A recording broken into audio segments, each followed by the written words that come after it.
H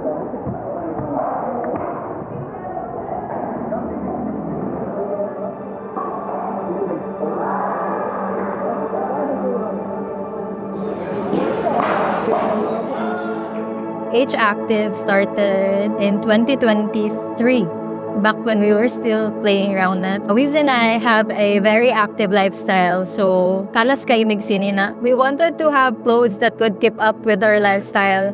So that's when we decided to make a brand.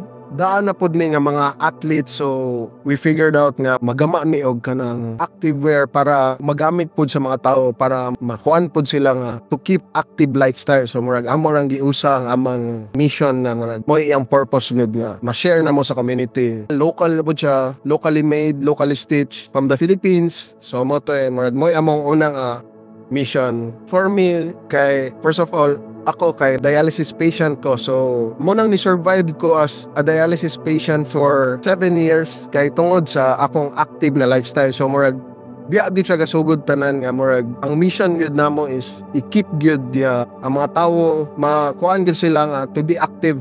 So muna inline ra gyud ang H Active sa among goal gyud. Okay, so H stands for Hapak. It's a round nut tournament run by Wiz since 2020. Naka-realize ni nga murag pwede man ni siya mapadako ginamo nga ihimo og kanang activewear nga brand. Kay since mo naman to isugod ato ga tournament ni amo na lang gi lahos gid siya nga for all na lang siya, dili ra siya para spike ball, for like pickleball, gym, running, CrossFit. So murag na all for one na lang siya, dili na lang siya spike ball. So murag ang H wagud siya kanang meaning yun nga meaning murag the standard siya for like for everything na lang siya. I think what separates us from brands is that our products are locally made and we support our local seamstresses.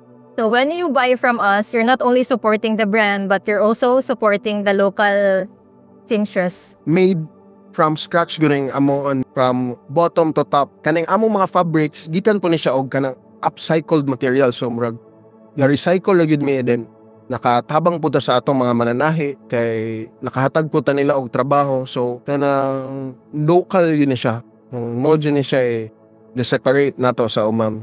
Kami ga-support din ni sa among mga local athletes. Ga-start din ni for the community. Murag community gud ang among gi-focus.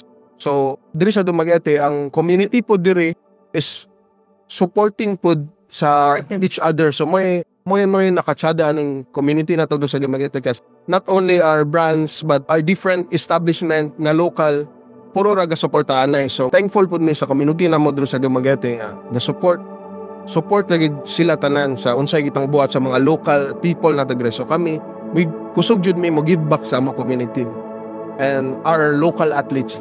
Hopefully ma-continue ra namo nga ma-improve ang among brand nga moabot pagud siya sa mga laing lugar and kanang makatabang ko mig more athletes and maka-inspire mi sa mga tao nga to keep active lifestyle nga mapadayon ra gud nga healthy ra, active.